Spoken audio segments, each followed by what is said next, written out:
Did you know that Uganda expelled 80,000 Indian business owners who owned most of the trade and commerce business in Uganda?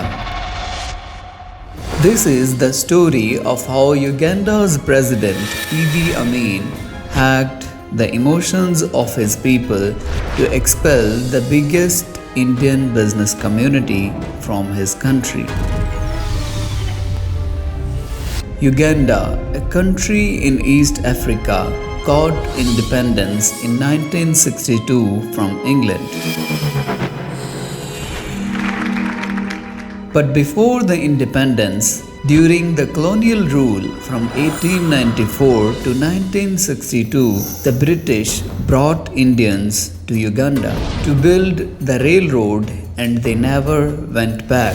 Playing a significant role in the colonial economy for 68 years, Indians had occupied major part of the trade and commerce business in Uganda.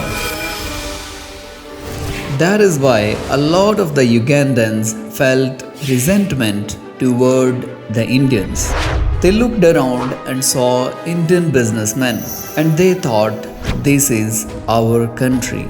There should be the Africans running these shops instead of the Indians. After the British left the country, Idi Amin deposed Milton Obote, becoming the second president of Uganda. And things were economically very difficult, and Amin was trying to come up with strategies to appease the nation. So he could demonstrate that he was, in fact, a legitimate leader.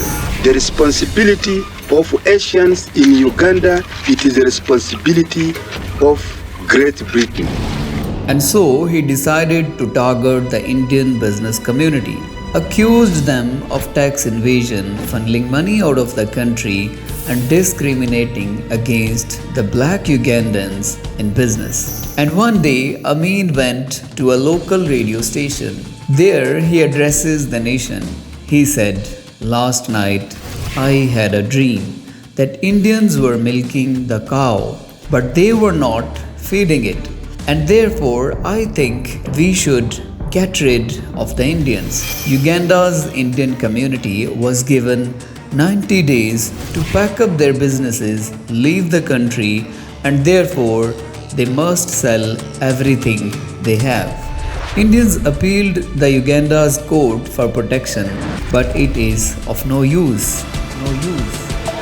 Imagine a country where you had made your whole life. Many of the Indians were born there, had families. 80,000 Indians were made homeless overnight. Their businesses were gone. Many Indians even left the cars at the airport and left Uganda.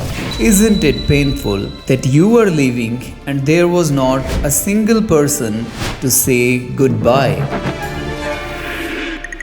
When the entire Indian population was kicked out, there was some celebration in the population in Uganda.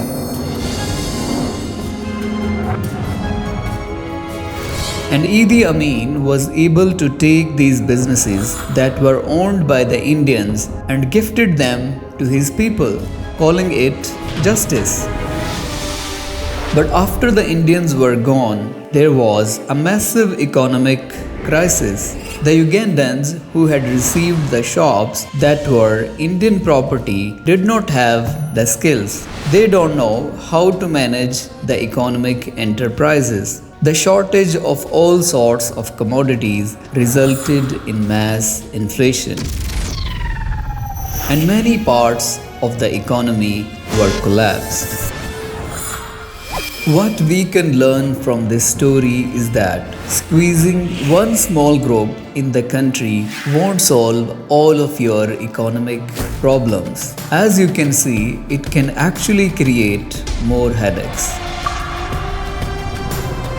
On the other hand, the expelled Indians demonstrated remarkable resilience. Many of them resettled in the countries like England, Canada, and India, where they rebuilt their lives and continued to contribute to their new communities.